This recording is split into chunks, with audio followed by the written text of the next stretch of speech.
You would rather him take pills every single day than just move your cats to another room. You don't love this man. Like, get out of here.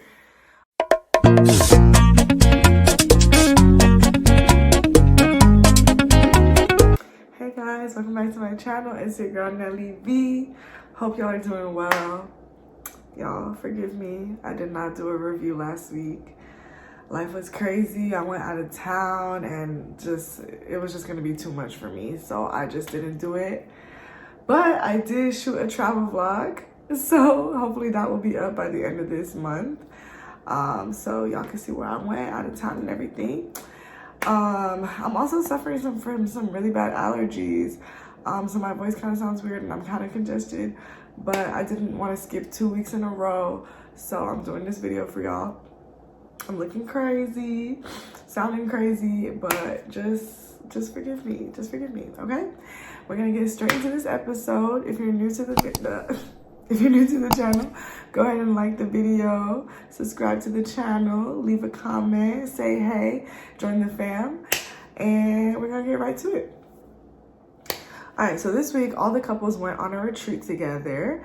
We saw them each have like an individual activity, and then like, you know, they all mingled, had meals together, blah, blah, blah. The girls kind of, you know, did their girl talk. The guys did their guy talk. And there was like some exercises with Dr. Pepper, blah, blah, blah. Okay, so we are gonna start with Briana and Vincent. So, Briana and Vincent, Briana chose the activity for them to do to be horseback riding. She didn't think to tell Vincent until they got there or whatever, which I felt like was kind of selfish and kind of shady, because you know your man doesn't like to be easily embarrassed. He doesn't like to be in situations that make him uncomfortable. And you know he likes to throw fits and throw tantrums. So I'm like, you set yourself up. But Vincent, he actually, you know, acted accordingly. He told her, he was transparent with her. He was like, I don't know how comfortable I'm gonna be, but you know, we're gonna go, you know? I like that he communicated with her and that he didn't like shut down like he has in episodes past. He was like, listen, I'm just being honest. I'm not comfortable, da-da-da-da. But at the activity, he kind of seemed like he was gonna be, you know, Aggie, but he did decide, the instructor kind of encouraged him, and he did decide to get on the horse. Everything was cool. And then he said he didn't like it, but he looked like he was into it while he was doing it. So he was basically like, I just don't like surprises. I just want to be prepared. Briana was kind of upset because she was like, you know, I want him to be doing more adventurous things and blah, blah, blah. But I mean, like, I feel like that's gonna take time. Like, if you had like started him off small, like I think he said he wanted to do like ATV, the bikes, or like fishing and stuff. Like, start him off small, and I feel like as your relationship progresses, he's gonna want to do more adventurous stuff because he's gonna feel more comfortable. But you just can't start off with the horseback riding, with the bungee jumping, with the skydiving. He's not going for that, you know what I'm saying? But I'm proud of him because he actually did it, and he didn't shut down like he could have shut down.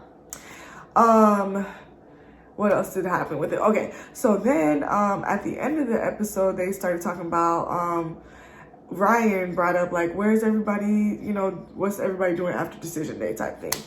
And you know, Vincent was like, oh, she's moving in with me. Now you could tell Briana was like, oh, I'm moving in with you. That's news to me. But she didn't embarrass him. She didn't like start a fight at the table, unlike somebody, Virginia. Anyways, so yeah, like I appreciated Briana for that, because she kind of like kept it cool. She was like, oh, okay, da-da-da. But then later when they were talking about it, I kind of got mad because Briana was like, you know, I don't know, Vincent, like, he just decided that we're moving to his place, but I'm not, you know, we didn't talk about it. I'm not going to be, she said, I'm not going to be run up on. No, I don't know what she said. She said, like, I'm not going to be ran over. I think she said, I'm not going to be ran over. And I was like, girl, you're so bossy and you're always telling him what to do. Let him make a decision for once. You know what I'm saying? Like, you can't get your way all the time. Concede for once, you know? I feel like, you know, I mean, I guess if that was the first time he brought it up on the group table, I could understand. But it didn't even seem like that. It seemed like she just didn't want to do it because it's not her place. You know, she wants to stay in her place. So clearly they have to have some conversations about what's happening after decision day and all of that. But I didn't like how she was acting like that, because I'm like, you boss Vincent around all the time. You know, she barely let the man sleep. She woke up the man again at the end of the episode, let the man sleep. So I was like, yeah, like you can compromise one time for Vincent. Like, come on. All right, so next we have Ryan and Clara. So as I've been saying, I just want more for Clara, because, you know, I can tell she has a good heart. She loves hard. And she, you know, she, in the confessionals, she has insight to everybody else's relationship, yet she can't see hers, the problem with hers, clearly. You know, in the little girl group, when they were like cooking in the kitchen, she asked the girls, like, have people been asking you, like, are you losing yourself? And like, she was basically saying, like, you know, our marriage is going slower, and I'm okay with that. And like, you know, we're doing things at a different pace, and our marriage is going to look like our marriage. It's not going to look like everybody else's. It's like, what are you trying to prove, girl? She was going so hard. Like, she was literally going so hard. It's like, are you trying to convince, who are you trying to convince? You're trying to convince yourself, you know what I'm saying? That it's okay. And I'm like, girl, wake up, you know? Then they did their activity. They did like paddle boarding, cool, everything was dandy. And then, yeah, she said, like, I didn't think we would ever get past the friendship stage. I'm like, y'all are still in the friendship stage, like, you know? But I will say that Ryan was doing a little bit more PDA. You know, I did notice that this episode, he was kissing her, he was initiating contact and stuff. I like to see that, you know, because it seems like, even though like Claire's love language, it seems like his words of affirmation, obviously sex and physical intimacy is important to her too. So I was like, okay, good, he's trying, but still. Then they had their task from Dr. Pepper to write a love letter to each other. So Ryan went first, and Ryan's letter was lackluster to me. I just want him to say specific things that he thinks about Clara. You know what I'm saying? Like, you're saying general things that you can just replace, insert girl's name here. You didn't say anything about Clara's personality or anything like that. At the end, he said, like, thank you for letting me be me and loving me for who you are, loving me for who I am, or something like that. And I was like, okay, so you're acknowledging that Clara does love you, you know, and that there's some love there. He said, you know, I'll always be a place for you spiritually, emotionally, and that. I just wasn't impressed.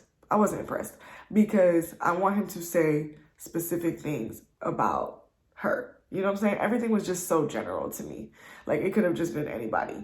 But then Clara was like, Ryan's letter was awesome. I'm so glad that he reciprocates my feelings and da-da-da-da. And I was like, girl, are you listening to the same thing that we're listening to? At this point, I'm like, you're hearing what you want to hear, because there was no type of reciprocation, you know?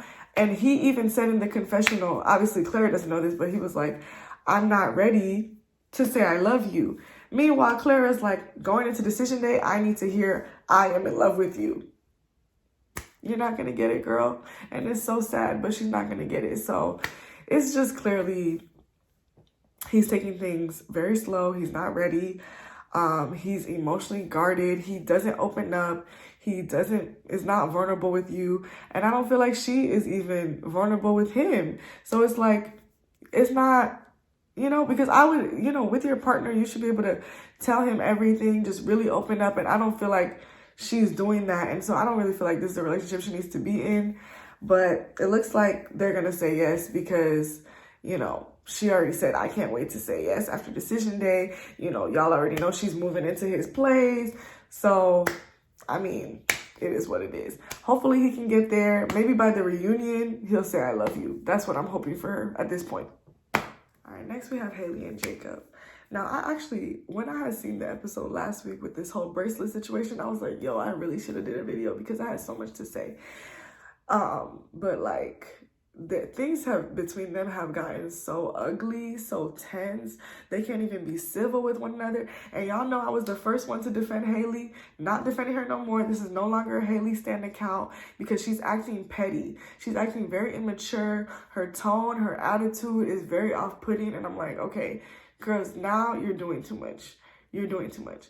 Now, real quick, my whole take on the bracelet thing was like, yes, it was tacky how Jacob brought up the price. But Haley, it seemed like with the flashbacks and everything, Haley should have been brought this bracelet. At the same time, they've been resetting, right? They've been resetting. Every week it's a reset. Jacob should have been like, listen, we're not resetting until I see my bracelet in the house. You know what I'm saying? Because the way he brought up the whole situation was mad passive aggressive, mad petty, mad, I don't know. I don't like that because he was like, oh, there's effective shipping services where you could have brought it. I don't like that. Be direct. Just be direct.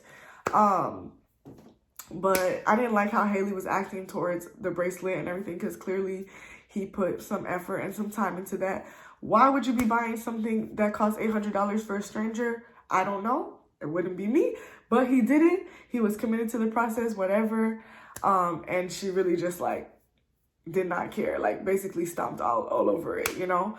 So she brought the bracelet back and it was it was petty the way she handed it to him and everything. But she, you know, he did the same thing with her hat. So she's doing tit for tat and they're doing tit for tat the whole episode to the point where they're making everybody else uncomfortable.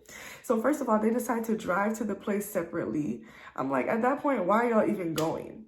Cause why would I drive by myself to a couples retreat? Like that didn't make no sense to me. Like, I'm like, y'all can't stand each other that bad where y'all gotta drive separately. That was wild to me. Jacob gets there first. The man is just eating some eggs and she's like, oh, what you eating? Da, da, da. Like she was acting so bothered that the man was eating some eggs just because like they were supposed to cook for everybody. But yeah, her tone, smug. And he brought it up to her later and she was like, I don't know what you're talking about. No, you know you was being mean and you know you were being rude. Like, stop, okay? Like, stop. You know, just because you're checked out doesn't mean you can still respect him. You know what I'm saying? Like, y'all should be able to be respectful towards one another. Then at the table, she mad that the man said he didn't learn anything. Which, of course, is obviously a lie. Because how could you go through this process and not learn anything? And honestly, if he didn't learn something, that's concerning. Because then he's just going to go out and after their divorce that I'm assuming they're getting, he's going to go out date again and he's going to run into the same dead end. I mean, like I said, it's not all, you know, Jacob's fault. It's not all Haley's fault. So he needs to look at what went wrong with himself in this process and what went wrong with Haley. But he keeps on saying it's the external factors. It's the external factors. And I guess that upset Haley because, you know, he didn't really say anything he learned or whatever because he was putting all the blame on Haley. But yeah, that whole scene at the table was just really uncomfortable. Like they were going back and forth. They were taking shots at each other, attacking one another. And it's like, just let it go at this point. Like, you know, why are y'all even at the table faking it? You know what I'm saying? But then coincidentally, they had to play a game where they had to like, you know, who knows your spouse best. And then they won. So it's like, y'all clearly, I don't know. It was just a mismatch. Like they just never got below the surface. The physical attraction wasn't there for Haley. It just sucks. He called her fake, y'all. He called her fake. He was going in. Like they were really like disrespecting one another. But anyways, then towards the end, they kind of like had a nice moment. They, you know, did the exercise with Dr. Pepper and like said nice things about each other, kind of figured out why they were matched. But I mean, at this point, it's over. Like it's over. I don't know why they're even acting like they need to stay together. Like there's been just too much hurt. There's been too much hurt. There's been too much disrespect. Haley said, I'm tired of asking the questions. I'm tired of stuff. And it's true. Like Jacob really doesn't know how to converse with women. Like he's, I don't know, emotionally, I don't know.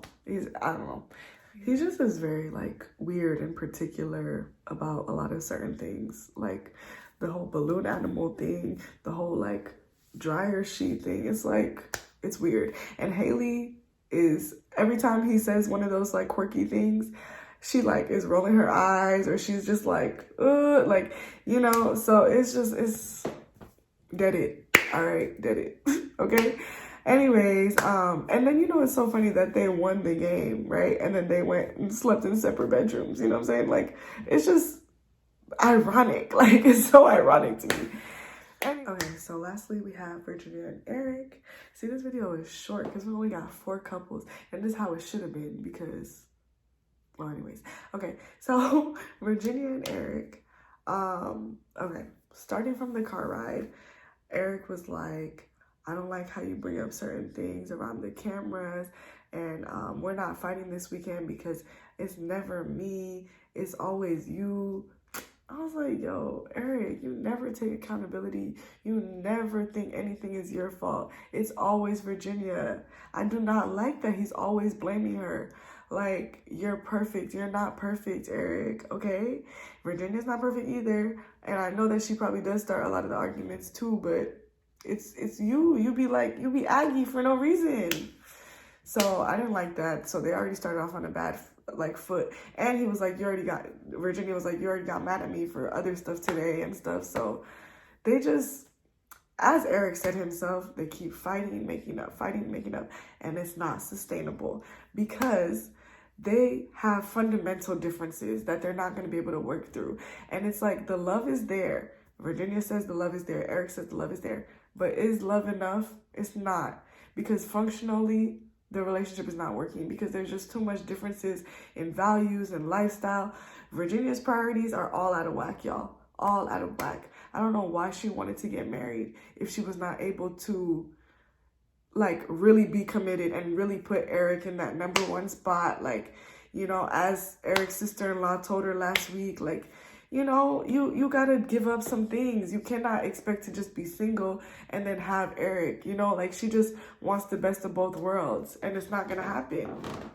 It irritated me when they were talking about like what they learned, and when everybody was talking about what they learned, and Erik was like, I've had to be so patient with this one right here. Like, I just hate when he be talking down to her and talking, like, it feels belittling to me, and it's like, stop acting like you know everything, because you don't, even though I know he has to be patient with Virginia, but still. So what else happened with them? This might be out of order, but let's skip to the end. So they start talking about the house situation. Like I said, Ryan brought this up. He said, what's everybody doing, whatever. So Virginia said she's gonna live by herself for a little bit, and Erik, you know, is gonna be traveling, and then they're gonna find a place together, blah, blah, blah, whatever. So apparently she wanted him to put his house up for sale or rent or whatever. And he was like, oh, I didn't like, well, okay, Virginia was like, yeah, like you said it's gonna take a long time, so start it. And I was like, yeah, I didn't like her tone. Her tone was demanding, her tone was rude. And she acted like it was just something that Erik needs to do, like not that that they need to do, you know? But Erik flipped it around and was like, I don't give ultimatums to my partner, and I don't, you know, it's concerning that she did that. Pause. You, Erik, talking about you don't like ultimatums? You are the king of ultimatums. I'm beginning to think that he doesn't know what an ultimatum is, because that's not even what she said. You be like, oh, if you can't have kids, I'm gonna leave. If you cheat on me, I'm gonna leave. That is an ultimatum. All she said was, put your house up for sale. She didn't say, put up your house for sale or I'm gonna leave you. She didn't say that. She didn't say that. So I was confused. I was like, Erik, sorry guys. I was like, yo, you're doing too much, because that's not even what she said. You know, that their communication is just weird. All right, and then we have this cat situation. Like, y'all, I'm not an animal person. It does not appeal to my pathos. But I know, you know, people are attached to their dogs, especially, you know, people, because it's just an attachment that I don't understand. Because she literally said, I don't know how I can tell them not to sleep in the bed with me, when the man said he's allergic. like, she's not willing to compromise. And it's like, but I don't think that that's not compromise, but it's like, again, her priorities are skewed. She puts her animals above Erik. She puts her friends above Erik. She puts her friend, like, I said friends. She puts a lot of stuff before Erik. And so I think that's what the problem is. Like, it's just the fact that she's not even willing to see, like, this is hurting him, and she does not care. And she could have, I don't know what she could have done, but the dogs, the cats don't have to sleep with you. Like, they can get their own bed. They can sleep outside the room. That's all you had to say. Like, what? What?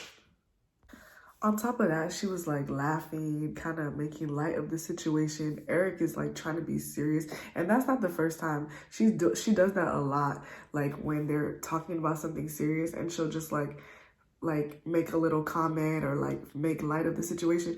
Like, that's what's the problem. Y'all never get at the root of the issue, and y'all just keep dancing around it. And he's actually trying to express himself and say, like, I'm allergic, I want this, I want that. And she's like, you're not gonna suffer. Like, why are you saying it like that? Blah, blah, blah. If the man is allergic, you would rather him take pills every single day than just move your cats to another room. You don't love this man. Like, get out of here. Virginia also mentioned that they had another little drunk fight. You know, we didn't see it or whatever, but this is exactly why Dr. Pepper told y'all to remove alcohol from the situation. And now I'm just like, it must be Erik too that's getting out of control with the drunkenness too, because it's like every time now when they drinking, they fighting. So, but again, that's just because things are coming to light that they never deal with when they're sober. What else? Virginia did make a comment that was like between her and Erik, like, oh, I had expected to live in my apartment, you know, for the next 5 years, da-da-da-da. It's like, so why did you sign up to get married? Or like, you had to have known that eventually, like, what if you got married in a traditional sense? What if, like, y'all got your own place together? Or what if, like, you know, you buy a house with your significant other, da-da-da. Like, I feel like she's holding on to her place for the wrong reasons. Because the only reason why, but I understand, because like, if she moves in with Erik, it is gonna be, you know, a situation, because he already is trying to control her, blah, blah, blah. Again, like I said a couple of episodes back in my video, I think that Erik should move in with Virginia to make her feel comfortable, and that way, you know, she has control. I know it doesn't make sense because he is the one who owns his house, but I feel like that would be a concession he can make for her, because she already, you know, I know that Virginia would be very, very uncomfortable in the house. Not even because of the animals, just because that's Erik's territory and he's already super controlling. So, you know, I feel like it would be nice if Erik would give up some control, let her keep some semblance of herself, some semblance of her place. But, you know, and it seems like she's, you know, that's what they're going to do. But I know he doesn't want to do it. He does not want to live apart, blah, blah, blah. But it's like, in that case, then Virginia is right. Put your house up for rent, you know, and rent it out until you can sell it, and then live with her and then find another place. But I know it's a lot more complicated than that. But anyways, y'all, so apparently next week is not even decision day. Even though it's 1 week to decision day, they're gonna drag it out, because they've been dragging this whole season out. They're gonna drag it out and then have them talk to their families and stuff, and then decision day. So season is almost over, y'all. But yeah, thank you guys for watching this video. Like, comment, and subscribe. Let me know what your thoughts are on this episode, what y'all think about the couples retreat. It was actually no drama, because in seasons past, it's been heavy drama, I feel like. Or I don't know, maybe I'm imagining that, but it was actually pretty chill. So yeah, anyways, hope you guys enjoyed this video. Like, comment, and subscribe, and I'll see y'all next week. Bye.